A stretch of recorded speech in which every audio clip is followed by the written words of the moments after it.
So I built a thing. A rather insane thing. Something that shouldn't exist, and yet here it is. As per usual with me, I guess. Not that I'm intelligent or good or anything like that. In fact, I have no talent whatsoever, but I have a lot of free time, I guess, and a very thick skull that will just hit itself against projects until they finally come to fruition. A little while ago, I built a blaster I called the Ultimastryfe. It was my love letter to NERF Strife builds, and it was pretty good. It's actually one of my favorite blasters I've ever built, because the thing is as compact as I could possibly get a Strife, while having select fire and an ammo counter and a really good flywheel cage that made it hit like 150, 160 FPS. I loved it.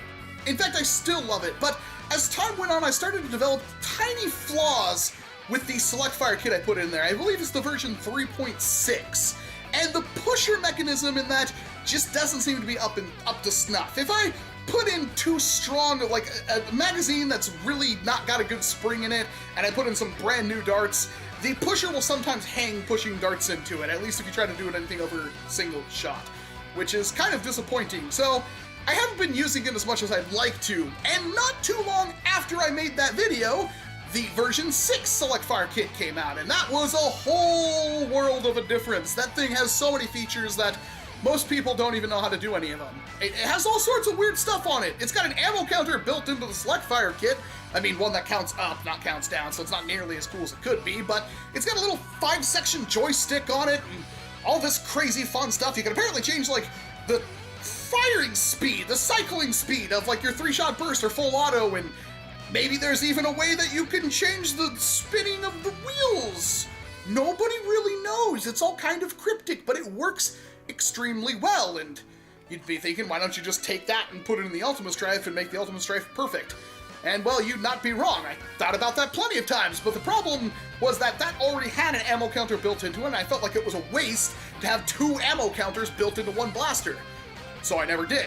I could have just put this in a different Strife, but that also seemed like a waste, and then Worker came out with their Worker Swordfish, which was their kind of kit hobby-level version of the Strife. It's the Strife with all of the fat trimmed, I guess. It's funny, because if you open up the Swordfish, it's got a whole lot of spots where they obviously plan at some point in the future to put all sorts of cool stuff in it. It's got little holes here and there for what looks to be switches. It's got a switch on the side of the blaster that doesn't seem to do anything. It's got screw posts and little sections where switches could fit in, and a little spot on the side that looks like it would fit a screen. All this weird, interesting, and cool stuff that I think none of that has even ever come out yet. And it's funny because I spent all my time building this, and by the time I get this video out, I'm sure Worker already has their crazy cool, even better setup kit for it.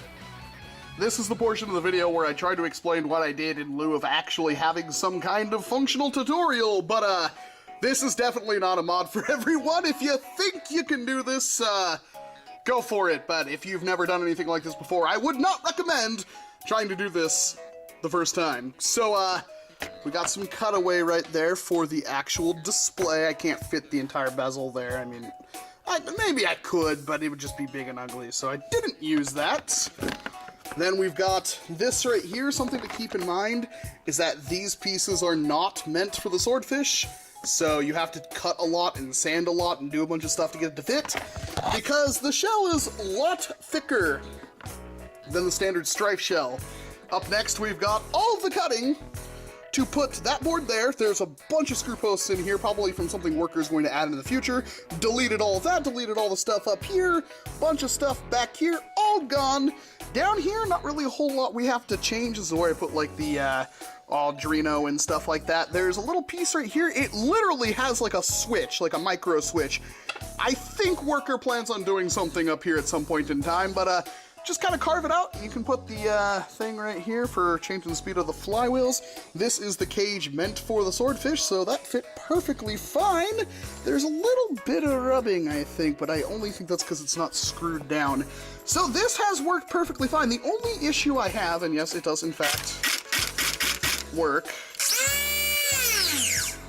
The only issue I'm having is that something about this being too high up, because of course I just had to sand everything out and like hot glue it in place. This is too high up and is rubbing against the side of the shell, so I'll most likely have to take this out and try to fit it down even deeper, but yeah, it does in fact work. Now the flywheels are not connected to the actual system, so You can notice when I pull the trigger back, it does not fire. There's rev. It only fires when I do that. And that's because if you try to hook the flywheels up to that, well, that limits the voltage, and thus the flywheels, I mean, these ones, the brushless ones, can't rev because they require a lot more power than this, you know, thing will allow to go through to flywheels. I'm not quite sure how that works. Maybe it's like the, I'm not saying this thing limits your firepower. I don't know, I'm not an electrician. I don't even know how I built this thing, but here it is, it works, it fires. I just have a little more fitting issues, and then I'll have the poor man's FDL. But the point is, instead of putting that in a Strife, I put the V6 Select Fire Kit in Swordfish. It's not meant to do this. It was never supposed to happen, and I say that with no hyperbole, because if you try to put the V6 Select Fire Kit in this thing, you gotta basically remove everything and secure it with hot glue, and it's messy and it's dirty. And then you've got a V6 Select Fire Swordfish, which is pretty rad, but we could do better. Like, what if we just wanted to make the best possible Swordfish we could? So I did. With the help of Beck's Blasters for giving me a really good deal on one of his brushless setups. I did pay for this, I just didn't pay as much as you probably would.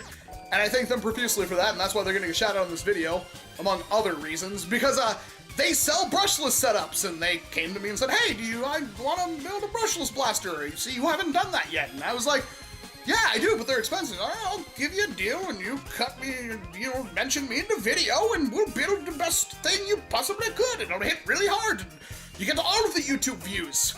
And I'm like, man, it'd be nice to get over 4,000 views on a video, so yeah, let's do that. So we did that. But the plan kind of changed, because in between the Strife cage being cut down and everything and putting that in there, a dedicated Swordfish cage came out for it. So we just went with that. So this thing has got a dedicated brushless Swordfish setup in it. That's what this little knob on the bottom does. It's brushless, so I can change the speed of the flywheel. So all the way to one side, at the lowest setting, it's actually stock. All the way high up, it hits so fast that the darts can't handle it, and we'll talk about that. But in the middle, it hits around anywhere from 140 to 160, which is what the Ultimastryfe hits. Only this is brushless, so it revs up instantly, and there's no sag, and it hits really hard. It's really cool. And when you couple that with the fact that the V6 Select Fire Kit is really freaking good, like one trigger pull with a treetop burst is like instant 3 darts, it's gnarly. There's a lot to love about this setup. And the best part is, it's basically the poor man's FDL. If you know about the Project FDL blaster, you would know a couple of things. 1, they're really popular. 2, they're really good. And 3, they're really friggin' expensive. I can't afford one. I'll never be able to justify dumping $400-something on a pre-made blaster, no matter how good it is, unfortunately. And, well, this kind of scratches that itch. It's not the same. I'm not going to say it's exactly the same or anything like that, but it's a fundamental analog. It's really close. It has a lot of the same features, and it hits, if not as hard, a little bit harder. So, yeah, it's the poor man's FTL, because when you put together the price of the brushless drop-in kit, and then, of course, the V6 Select Fire Kit, and then a worker Swordfish, it's way cheaper than an FDL. Granted, the FDL's a pre-made thing, comes to you in a nice bag, it looks really cool, it's a custom-built blaster.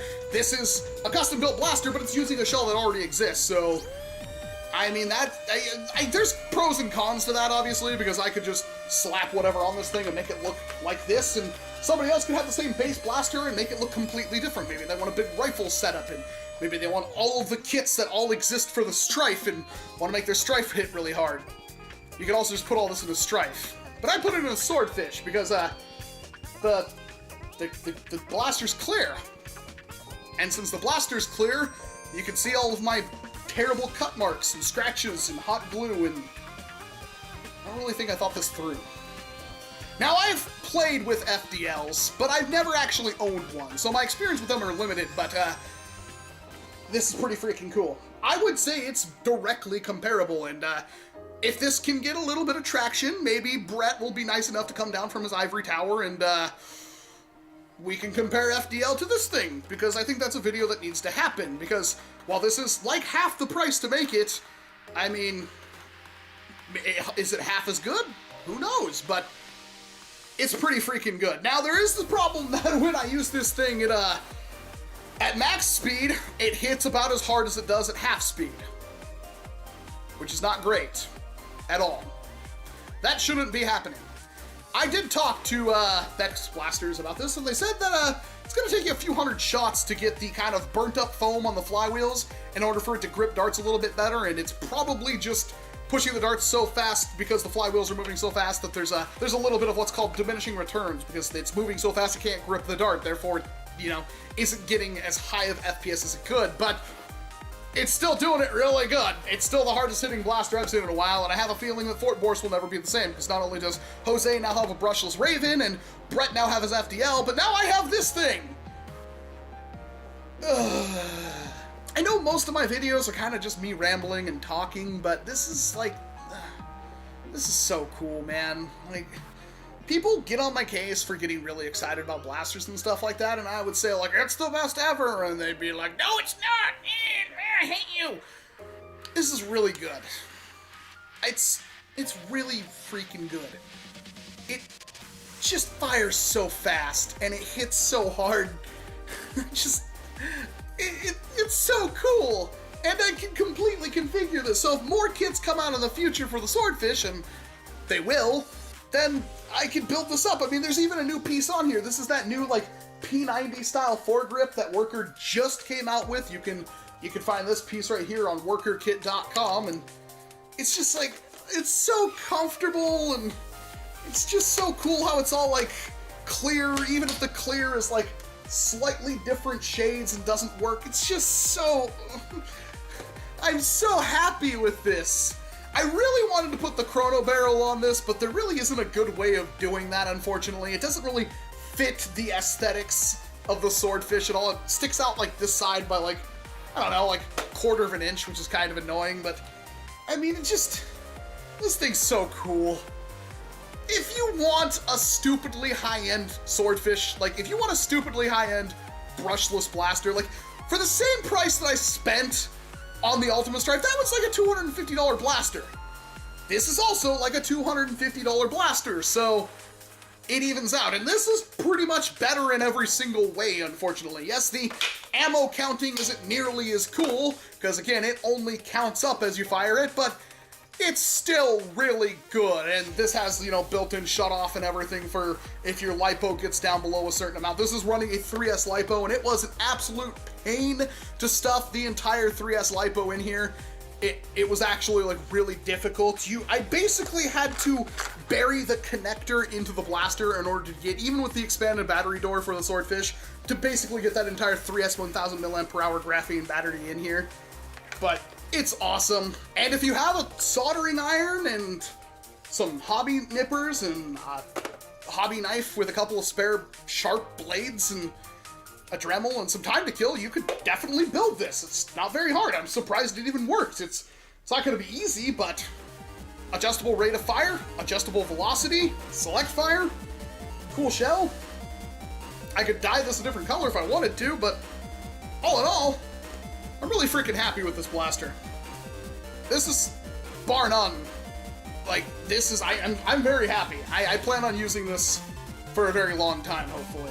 And now I don't have to spend a bunch of money on an FDL, which really makes me happy because I could not afford that. And I was getting very close to trying to afford that, but it's a pretty crazy build. But let me know what you think about this. I haven't come up with a good name for it.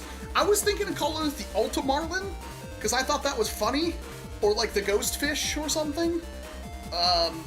But I'm sure you guys can come up with a better name down in the comments section. So if I find a cool name, I'm gonna steal it and then I'll put it at the top and give that person credit.